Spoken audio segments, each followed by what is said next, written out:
Welcome back. This is Kimile, and you're listening to Heal with Kimile podcast. I'm going to tell you one of my pet peeves.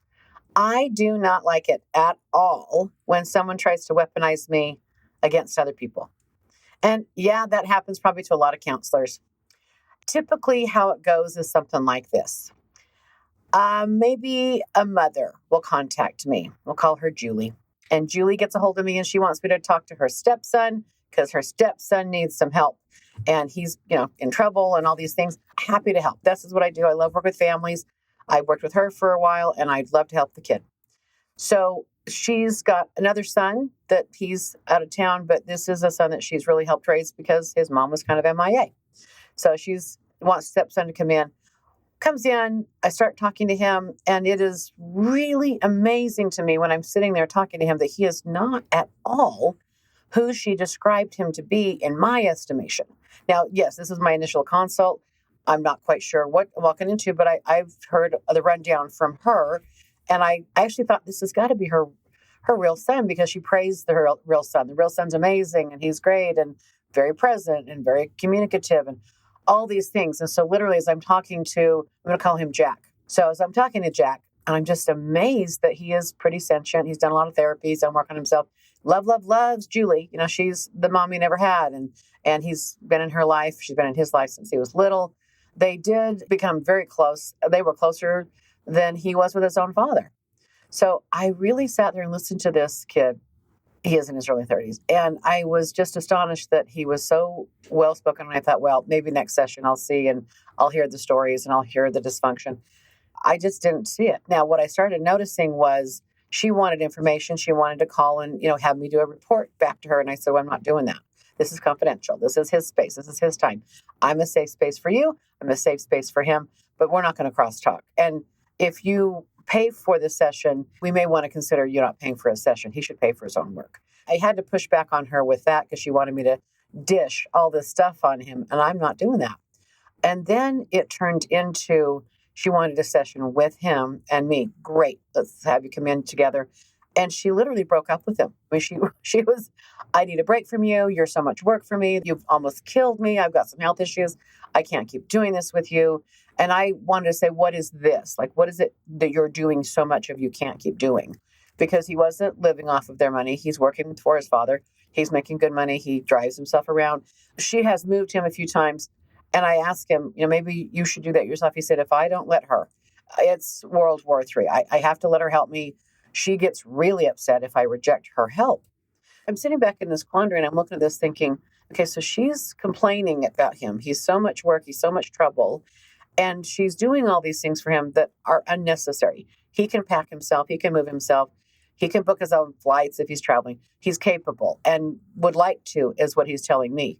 So it was interesting because I feel like some of the work he started doing with me, maybe he started pulling away from her, not rejecting horribly, just saying, I got that. It's okay. I can do it.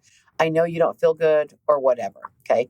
So I do feel like there was, on his side, maybe some pullback. And then he met a girl. He met a lovely girl and, right now they're engaged. And so he's doing really well. And she comes into the session with him and I, and she literally breaks up with him, tells him she doesn't want to talk to him, doesn't want anything to do with him for a while. She needs to heal. It's just been such a heavy burden on her. When Dad and her met, he couldn't handle Jack. And so the father, Bill, didn't know what to do. And he was just pulling his hair out because he had just divorced the mom and the mom was in a mental state, was on high medication, really wasn't there for Jack.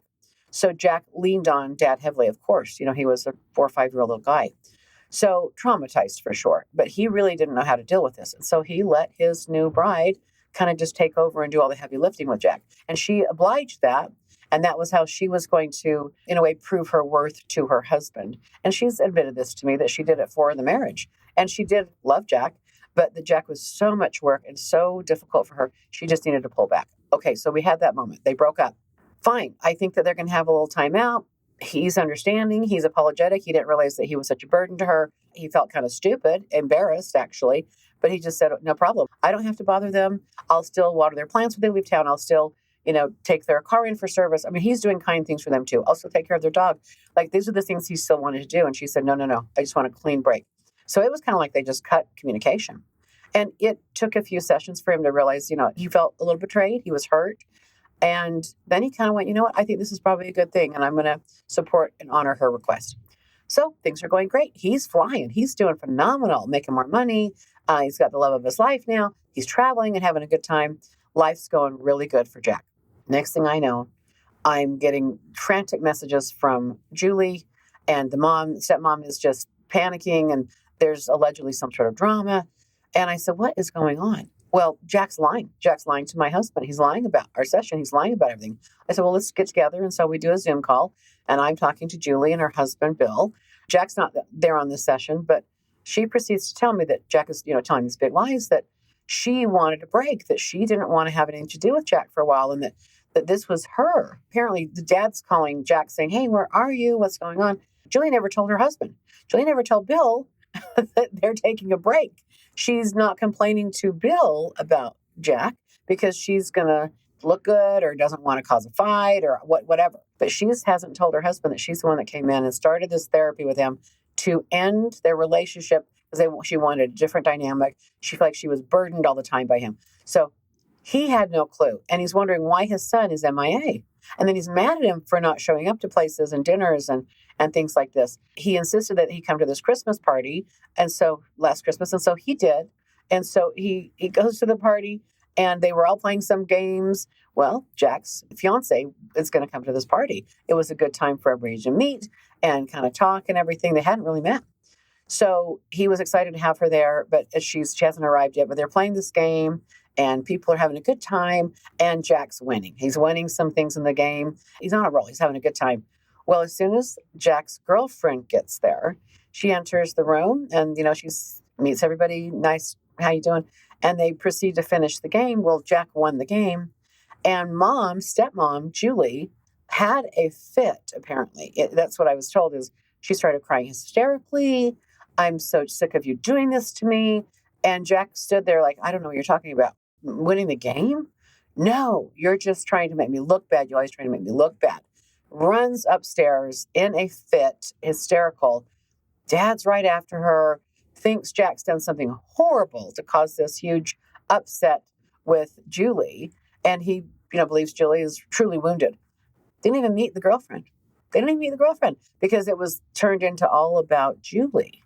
And almost that she didn't want to meet her, couldn't handle something. Was she jealous? Couldn't stand that Jack has moved on? I don't know exactly because this is where things just kind of go a little haywire. And I'm on a Zoom call with the parents, with Bill and Julie, about the situation. And I'm going along with what had occurred in my office, which was they broke up and she wanted a big break from him. Well, she never admitted that to the father. So he's just thinking that Jack is being, abusive or something. So she's run with this story and the narrative. And literally, I feel like I'm being gaslighted. And I'm not going along with her narrative because that wasn't true. And I kind of did, hold on a minute. We need to establish what occurred in my office, Julie. You said to Jack, you wanted a break. You wanted some time. It was a lot. You needed some healing time. You didn't want him at the hospital when you were going through a procedure. You didn't want him coming over to checking on the dog. You were going to get someone else to get your mail. All of these things you had shut down. You had literally shut down with Jack and you didn't want anything to do with him for a while. No contact. Did you not tell your husband that? No, that wasn't me. That was Jack. So I'm in a position where I just felt completely manipulated. And she was referred to me by a dear friend of hers. And I've known this person for a long time. She's been a client of mine for a long time. And she knows the work I do and how I operate. And so I wondered if she kind of thought that because I knew her best friend and her best friend adores her, if I was supposed to go along with the narrative. I didn't go along with the narrative. I just said, no, that's not what happened. This is what I remember you saying. And it took a few sessions for Jack to realize that he just got broke up with by you. So I'm looking at this dynamic and I'm realizing the bigger picture here. And the bigger picture is this. Yes, she's going to be, not replaceable. It's relationship guarantee. She's come in and saved this little boy. Do I think she loves him? Yeah, I'm sure she loved Jack. But she started making sure he was happy or doing things for him, taking the burden off her husband. And so he really wasn't, connected that much. They didn't spend a lot of time together. They've had trips and travels here and there, but it's always been, people are around like a group. dad and son activities were sparse.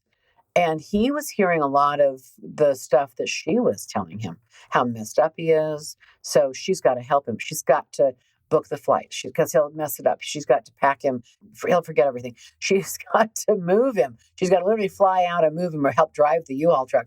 And she's doing all this stuff alone. And no, you go to work. I've got this. I'll be the hero. So this has been the pattern for, years. So there isn't a strong connection with father and son. And then when he's in trouble with his father for not being available or around as requested, he's like, wait a minute, I was told not to be. What are you talking about? So then he's scolded or shamed and in trouble. And then the party, you see, because he threw some sort of, fit at his stepmother. No, she's the one that caused the trauma and never even got to meet his fiance. So it really has been fascinating to watch this woman do this dance with everybody. And the big picture is this is her racket. Her racket is I'm the savior. I'm the hero. Everybody loves me. And people always say, oh, she always is sweet. She always is kind because she does talk in this really high pitched voice and she's really, really sweet all the time. And she's kind of sickly, but she gives a lot and she's always contributing to people. And again, there's a generosity of her. Absolutely. But she has framed her stepson into being the biggest monster. And that monster has ruined her health, ruined her life. And the husband owes her. The husband's going to owe her the rest of his life because every fight they get into, what is said is, after all I've done for Jack, after all I've done for you, I did this for you. And it's ruined me and you can't stand by me. And anyway, it turns into this big drama. I've seen the temper tantrum thrown in public. And, Bill just like, what do I believe? Who do I believe? I said, look, I'm going to tell you the truth. What Jack told you is exactly what happened in my office. This is what she said. This is what we arranged. I worked it through with Jack so he understood it. He wasn't traumatized by it. He created some peace around it. It's a good breather. It's a good break. We'll reset ourselves, And the father just hasn't still been able to believe it. He just doesn't believe it. He believes his wife. So now what do we do? I'm not going to be weaponized by that. Jack sees the reality. Jack sees the truth. And he has spoken with me about this has almost been a miracle for him because it's a relief. He always felt stupid. He didn't feel like he was capable, yet he is. I mean, this guy's, doing a pretty important job. He's kind of an engineer. So he's got to look over plans and things. Very detail driven. So he's capable of doing anything. He doesn't need her to save him. But he really was trying to help her have purpose and feel like she was close to him because he thought that was important to her. As I talked to him, I heard the things that she has done with him over the history of their relationship, like smoking pot with him in the basement. Shh, don't tell dad. She just had these little secrets, all these secrets about father. He knew good and well what they fought about and how dad had hurt her.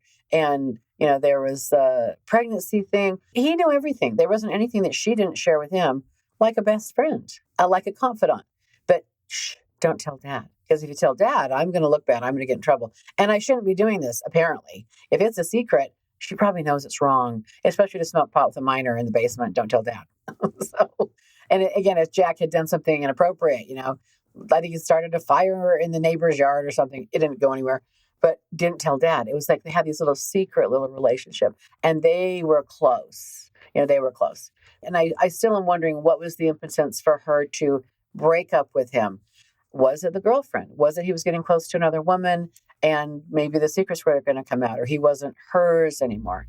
So these are all speculative thoughts of mine, but it wouldn't surprise me if that's what wounded her, if that's what she felt betrayed by. You owe me. I've done so much for you because that's the narrative. You owe me. I saved you. I saved your son. Son, you owe me because I saved you. Without me, you didn't have a mother. Like there's all this massive guilt trip, but it doesn't come across like that. She doesn't say directly, you owe me, but she is weepy or tearful or throws fits. And then you have to run after her and save her. And, what's the matter? And, oh, no, I would never. And constantly reassure her, right? So this is someone who has utilized and weaponized that relationship, okay? And she's trying to weaponize me to use me against Jack. And I think she thought I would because one of her best friends knows me well. I'm not doing that. I'm not going to be weaponized against a child or anybody. When she came in and said, I want to break up, so to speak, we broke up. I did exactly what she wanted. And then she lied that she did that. so she looks good to the hubby, and there's no consequences there. And look, maybe she really is burned out with this charade, with her needing to be around constantly or do all these things to maintain that image.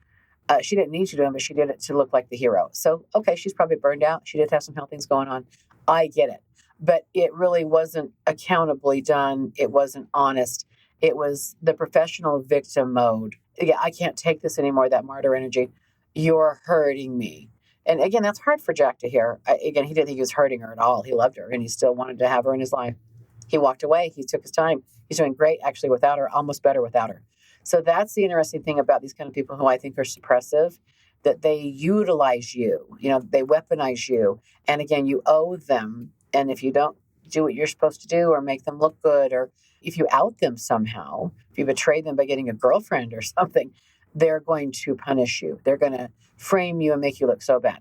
And to this day, the sad truth is, to this day, Jack and his father are not that close. Jack has, spoken to him and said, look, we're going to agree to disagree on this. I need you in my life. I love you. You're my father. The father said, I love you too. But they haven't been able to get together with Julie, and they're not really close at all. But he can text his dad. He can have some distant connection. But there is definitely, she won. She got daddy to pick her over his son. Horribly sad. And this is years in the making. So I look at Bill and I think Bill's very naive, but he's believed everything Julie's told him about Jack, that Jack's a bad kid. And without her, where would he be? I mean, she would go to the teacher conferences. She was so present in this boy's life. But the narrative that she ran on everybody about this kid was what a POS he was, how difficult, how rotten. He's so damaging. Just that her life was so awful because of this stepson. And then she's got the perfect boy. Her boy's perfect. This is a very covert way to abuse somebody. And then her racket is she looks good the whole time. Like she still looks good. And she's helpless and she's the victim of Jack still to this day. I've kind of coached Jack on how to stay connected with his dad. And I said, just don't take up that fight with him. Don't engage in that. Just say, look, I see it differently. And it's probably best that we have a little distance. She can heal from me if she needs to, if that's what's real for her. But he's just no longer getting that, manipulative barrage. And he's not totally gossiped about. No new gossip anyway. If there's old gossip, that's still old story. And then he's moved on. He's going to get married and he's going to start his new family, hopefully with this beautiful girl. One of the things people don't realize is that I cannot be weaponized like that. I'm not going to be paid off or bribed or manipulated to run your narrative on your child or something like that. I was just floored when I'm talking to her and Bill on this Zoom call, and she had not told him the truth. She lied. And then she expected me to lie and go along with it so that she looked good. And I think a lot of people do that. I think a lot of people go along with her because she buys big presents, spends a lot of money. She dotes on people. She makes big deals out of people. But it's so out of integrity. I was just amazed that she would do that. And the husband still is kind of in the dark. Look, I don't think he's that dumb. I think he kind of knows on some level how manipulative his wife can be and how she will do anything and everything to look good. Not just physically. I mean, she'll nip and tuck and Botox or whatever. And look, and I'm one of those girls. I'm going to do the best I can to look good. I don't judge that. But it's more about looking like she's the saint and everyone else has hurt her and is out to get her. And even the counselor, me, this big meanie counselor, I can't even defend myself. I can't break confidentiality to defend myself. But when I was asked, does this happen? This is what happened. But, if there's anything that happens in public, I just have to say, yeah, it just didn't work out. I'm not going to out her. I'm not going to tell her story or tell her problems. But this is the pathology of some people. And I have a lot of compassion for other counselors because we do get weaponized. People want to use us you need to tell that person, this person needs to see. I'm going to treat people one at a time, customize the work, and I'm going to have integrity. And I'm proud of myself I could do that. I really just had to let this kind of stuff go. It's happened a handful of times, and I'm just not that kind of counselor. So you might have a wound. You may have a wound from a counselor. I've had people tell me, it's so refreshing, Kimile, that, you call people on their crap because other counselors went along with it or they believed them. And I see it. I see it all the time. But I call myself an equal offender. I will equally offend probably both sides. Both of you are wrong. If you're fighting, this takes two. It's not just one way or the other. But I will give direct feedback. If I see a foul, I'll call foul, And a lot of people, we don't spend 1 hour. We spend 2 hours, 2.5 sometimes. Like last night, I had a 3.5 hour session because we're going to get to the bottom of something with people. And I just say, come in twice a month, but you're going to spend a couple of hours twice a month just to really get to the core of something so you can get resolved. I don't want you leaving here unresolved. I want you to feel resolved. Okay, this is where I got to work. This is what I'm triggered by. Your triggers are a window into your issues. If you're triggered, your problem. And I'm not saying we don't offend each other, upset each other, because we do. That's what we do. But it still has to be something you got to work on, that you don't allow anybody to get your power like that. And then you want to have a healthy way of resolving. People don't resolve anything. They just fight the same fight over and over. But I'm not going to be weaponized against anybody. I'm going to treat both of you equally and fairly. So this sounds like something you and your spouse or lover or, whatever partnership you got going on. If I can assist you in any way and you want to get to the truth of the matter and just resolve things, I'm your girl and I won't be weaponized. So thank you for listening. I really appreciate the love. Please like, share, and you can watch me on YouTube as well. It's me on video on YouTube. So if you want to see me there, you can. But thanks for listening and have a peaceful rest of your day. Bye.